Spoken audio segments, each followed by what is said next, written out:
Good morning, guys. It is August 20th, Monday. We are starting to get deep into fantasy draft season, and I wanted to give you an update on all of the different injuries that have happened throughout the preseason, kind of some of the news that's hitting the wire, and kind of hit you with everything at once so that we can really just kind of hit home, make sure you stay up to date on everything, and kind of go from there. So I've got a kind of list in my phone that we can go through, and that'll allow you to kind of stay up to date on everything, and I'll allow you to give some insight on these injuries. So first off, Saquon Barkley, kind of going as the number 5 running back, maybe 4 or a little earlier if he's a dynasty league, or maybe a little later if you're not completely sold on him. So he's dealing with a hamstring injury. We don't know the severity, but it sounds like it was mild, a grade 1. It sounds like he dealt with these in the past in college, so we have to be very concerned and careful with him. Would I still consider drafting him number 5 in light of this? Yes, especially in Dynasty. How long do I think he'll be out? I think as long as they take it careful with him and are very smart with him, he will likely miss the rest of the preseason, and I think he should be good for week 1. We need to make sure he does not re-injure his hamstring in the first 3 games after the season starts, and from there I think we're good, and you don't really have to worry about it. But we do not want a situation where you have something like Titans Corey Davis, who I recorded the podcast and the video, and you can check that out if you want, in depth on these hamstring injuries. You do not want this to happen if he ends up re-injuring it that way. That would be kind of really bad. So Adam Shaheen, I butchered his name the other day, but I believe it's pronounced Shaheen. He is the tight end for the Bears. He suffered a pretty brutal and gruesome ankle injury, which he got really lucky, though. Sounds like it was just a right lateral, likely a lateral ankle sprain, mild. Consider him maybe 1 to 3 weeks. They'll probably keep him off it until week 1, or at least they should. These are notorious for re-injuring, a la Leonard Fournette. But for the most part, I think he should be good to go by week 1, and I really like him this year as a tandem with Burton in Chicago. So Jerick McKinnon, he had an MRI confirmed calf strain. He will be out probably a total of 2 to 4 weeks, as they sometimes take a little bit of extra time to heal up. This is not a knee injury. This is a calf injury that sometimes feels like it's the knee because it's in the back. But most of the time these heal up quite well on their own. You just got to give them appropriate time to heal. Jamaal Williams, the running back for the Packers, he suffered a minor ankle sprain. It sounds like it will likely be a grade 1. And then, as I just mentioned with Fournette in the past, you have to be careful with these. As long as he fully heals, I'll give him a couple weeks and maybe consider playing him in week 1, maybe week 2 if he's not quite ready. Do not want to rush him and risk re-injury, but I think he'll be back there, and I think he has a sneaky potential as kind of an RB2 this year. Samaje Perine also is dealing with an ankle injury for the Redskins. We don't know much about it. It's probably similar timeline to Williams's. Byron Marshall is another running back for the Redskins who are just getting killed with injuries this year. Grade 2 ankle sprain, so that's a little more wear and tear, a little more damage, and you're talking about a little more time. I would say anywhere from a minimum of 2 to 3 weeks to up to 6 weeks if it's a true grade 2. Hopefully it's allowed to heal and he doesn't come back too soon, because then that can get ugly fast. A lot of people are writing in and curious about Colts T.Y. Hilton. Now, he suffered a shoulder sprain. We'll talk about this a couple different times. The shoulder sprain is right here. This is what Jameis Winston had last year. I believe Winston's was a grade 2.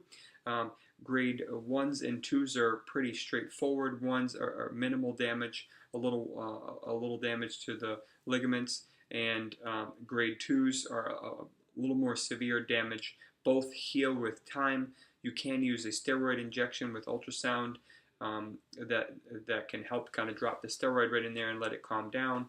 You can also consider PRP, which is another option for this. If not, you can just rehab it. Put your arm in a sling if you want. Just kind of remind you that you have it, and kind of going on from there. As far as I think he'll take probably 2 to 3 weeks to return. I think he should be good to go in week 1, and I'm not overly concerned about this injury for him. For Demaryius Thomas, he's actually dealing with a wrist injury. We don't know much about it. Sounds like he suffered it in practice last week, and now he did not play in his game. I'm assuming they're just being careful with him, but I don't know any more than this. I'm assuming they got x-rays, probably an MRI, if they're overly concerned. If it's just a simple sprain, give him a week or 2 and he should be okay. If it's more, you'll likely hear more, and you'll likely hear that he will need surgery of some capacity. But we don't know much more than that. So as of this time, I'm saying he's going to be okay for week 1.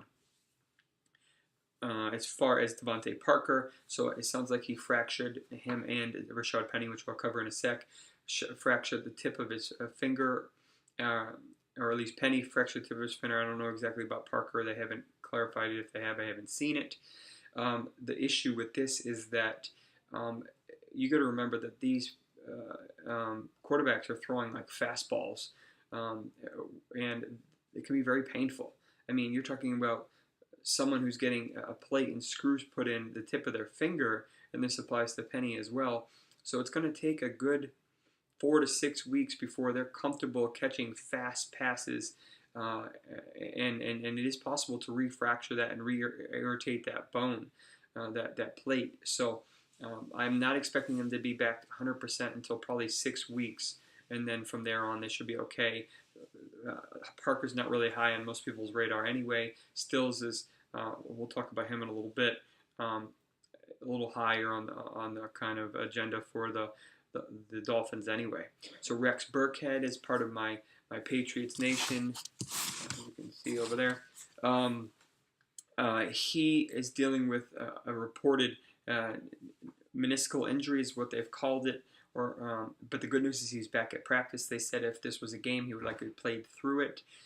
We don't know the details, but he's basically dealt with this in some capacity of each of the past couple of years, which is reassuring in some light that he didn't need to get scoped like his the co-patriot Sony Michel, who likely had a knee scope as well as knee drainage because of some swelling and a meniscal injury that he's dealing with. So I think Burkhead will be easily back for week 1. He's probably going to be maybe even playing in one of the next 2 preseason games. As far as I'm a little more concerned about Sony Michel. I wouldn't be surprised if he's not back until week 2 or 3, just so that they can take care of his knee and not allow it to get worse. These do quite well with rehab, but every once in a while you do have to get scoped, especially if it's a big piece. But unfortunately, that's going to lead to some more arthritis sooner than later. Delanie Walker, the sneaky, reliable tight end for the Titans, is dealing with a toe injury. We don't really know much more about than that. It could be a simple but painful, like turf toe. Could be anywhere from a toe sprain to a fracture. We don't really know. Once we hear more, I'll let you know more. George Kittle, the tight end for the 49ers, suffered a separated shoulder. These are very painful. They can even have what we call labral damage as well, which is what Andrew Luck had. But as far as we know, they haven't really mentioned that. It sounds like Kittle might be back in week 1. Now, Gerald Everett, I believe he plays for the Rams. He's a tight end. He also has a sprained shoulder. Similar to I was talking about T.Y. Hilton, painful for a couple weeks, but most of the time they heal quite well, especially if they're only a grade 1. A.J. McCarron is apparently dealing with a fractured clavicle, which is this bone right here that connects to the AC joint to the sternum, and this is actually the same bone that Aaron Rodgers broke last year. So there is some issues with the data coming out saying that yes, he does have a fracture. No, he doesn't have a a little splinter, so to speak, off it. But if he does, I would expect him to be shut down probably 4 to 6 weeks. If he undergoes surgery, which is becoming a little more common for these, especially in professionals, then I would expect him to probably miss most of the season. So we will kind of see, and I expect the rookie to start. Now, we have Nick Foles, who got pretty much very lucky, it sounds like.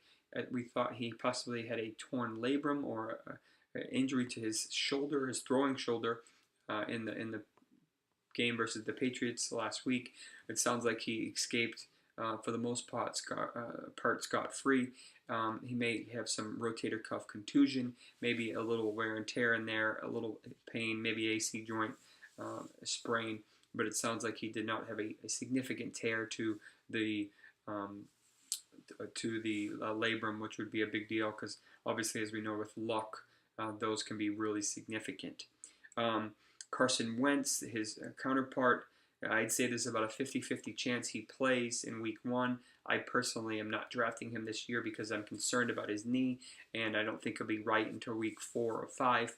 And a lot of his people we're going to talk about in a sec that he would throw to are banged up as well. Now, Nelson Aguilar has been out for 2 weeks with a, quote, lower body injury, whatever that means. I don't know what to make of it until they tell us more. Doug Baldwin, let's cover Alshon Jeffery real quick. Rotator cuff surgery in the offseason. These are very challenging to come back from. I don't care if you're 20 or 50, the shoulder does not heal well, and these are really hard to come back from. So I wouldn't be surprised if he starts the season on the pup. He's just not right. I know he played through a tear, but now it's not torn.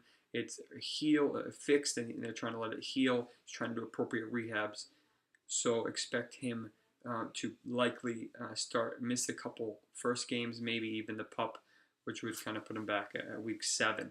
So Doug Baldwin reportedly suffered a knee injury early in camp. He was seen running sprints the other day, which is great news because he is a top 15 wide receiver, maybe even top 10 in my opinion. Russell Wilson's kind of blanky, so to speak, so I hope he's okay. Kenny Stills has an ankle injury. He should be back this week. That is for the Dolphins. Josh Gordon sounds like he's back, but I don't want anything to do with him. The guy's a headache. He hasn't played in a long time. I know he's a genetic freak, but I'll let somebody else roll the dice on him. I won't. All it takes is one slip up and he's gone. So you can have him. Jake Kumerow, the rookie, I believe is a rookie for the Packers. He is dealing with an SC joint sprain, which is this bone right here, the breastbone, where it connects with the clavicle. And this actually can be quite painful. If he has an anterior dislocation, it's still very painful, but not overly concerning, whereas a posterior dislocation would be significant, and I would expect him to be in the hospital and potentially undergo surgery. It could be just a simple sprain where there's nothing dislocated, and these would take probably a good 2 to 4 weeks to heal. So we'll see kind of what happens with him. Isaiah Crowell, he has cleared the concussion protocol. On average, these take about 10 to 14 days for sports-related concussions, but they can increase with the number of concussions you have had, and he will be at an increased risk over the next 90 days. And he's definitely at, I'd say, at least a 4 to 6-fold increase in concussion because he just suffered this recent one. Zach Martin for the Cowboys, great news. His MRI was negative. He has a sprained knee. Consider him wait a week.